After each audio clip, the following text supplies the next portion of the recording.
Ouvert le 16 août dernier à Brazzaville, la 3e édition du Salon des métiers du bois suit son cours au Jardin des droits de l'homme. Ce 31 août, 2 membres de l'exécutif congolais ont effectué le déplacement sur les lieux de cette rencontre artisanale, question de rappeler la place importante qu'occupe le bois dans l'économie congolaise. On voit bien que les ressources forestières, la diversité au niveau de nos ressources forestières peuvent créer des revenus pour une catégorie des Congolais, pour une catégorie des jeunes. Et nous voyons l'engagement des jeunes aujourd'hui qui allient donc cette technique de création avec l'informatique. On les a vus même créer à travers l'outil informatique.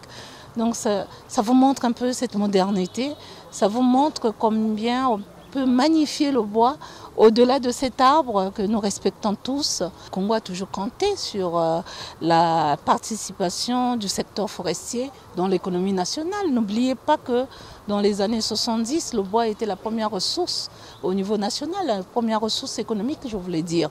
Donc aujourd'hui, 2e ressource économique du pays, qui emploie 2e employeur après la fonction publique. Aujourd'hui, nous ne pouvons que continuer à compter sur les métiers du bois, qui est une vraie opportunité pour les jeunes. De son côté, Jacqueline Lydia Mikolo a profité de l'occasion pour annoncer au public le prolongement des jours de cette foire, l'objectif étant de permettre aux acteurs de poursuivre leurs activités et écouler leurs marchandises. Nous avons commencé ce SAMEV qui a duré un peu plus de 2 semaines. Et nous avons effectivement une demande des artisans qui souhaitent prolonger d'1 semaine. Bon, le gouvernement étudie cette possibilité dans ce magnifique parc des droits de l'homme, les jardins des droits de l'homme. Et donc nous avons cette demande de ne pas clôturer demain, mais d'accorder encore 1 semaine. Nous allons l'étudier. Dans tous les cas, nous avons déjà prolongé jusqu'à dimanche. Et donc les Congolais et les Congolaises peuvent continuer à venir parce que nous voyons l'engouement.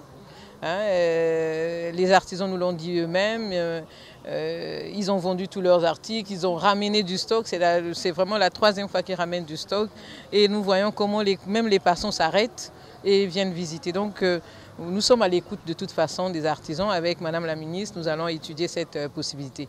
Mais le SAMEV est encore là. Donc nous invitons les Brazzavillois, les touristes de passage, les communautés étrangères à venir nombreux continuer à visiter et acheter au SAMEV. Visiblement satisfaits des produits exposés, quelques visiteurs n'ont pas manqué de saluer le savoir-faire Made in Congo. Quand on voit dans d'autres expositions en France, ce n'est pas des bonnes pièces. Mais là, vraiment, on sent qu'il y a le savoir-faire, c'est bien fait, c'est fait avec amour. Donc, dès qu'on les voit, on a envie de les prendre. Donc, on a pris pas mal. Non, mais en fait, les prix, c'est normal, c'est du travail. Ça peut être 5 heures, 6 heures de travail, donc c'est vraiment normal. C'est pas fait à la machine, c'est la main de l'homme. C'est la main de l'homme qui travaille. Donc, on peut pas, il faut récompenser aussi le travail.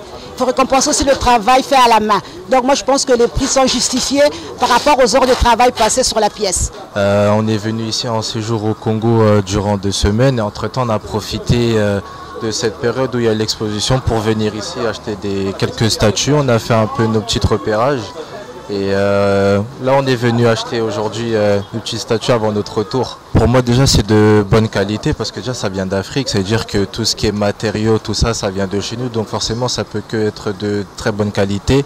Et puis même quand on se voit aussi un petit peu visuellement, ça a l'air très très beau, ça a l'air imposant. Et avec ma mère et mon petit frère, dès qu'on est venu ici, on a tout de suite flashé un peu sur les statues. Et c'est pour ça qu'on est venu ici en prendre un maximum. La valorisation du génie créateur congolais reste l'un des principaux enjeux de cette édition, laquelle participent les artisans venus de divers pays africains.